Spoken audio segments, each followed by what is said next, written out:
Sarap talaga yung matatamis eh. Hindi ko lang alam kung...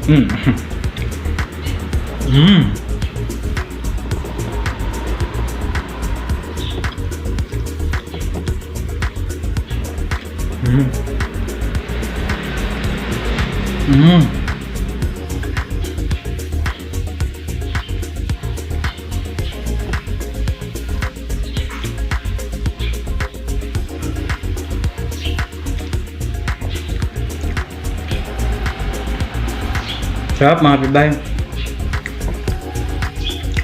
Maganda yung mga content na ganito eh. Yung dito ka lang sa bahay tapos kain ka lang ng kain.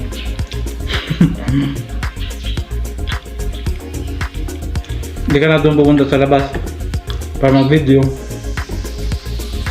Sarap mga kapitbahay.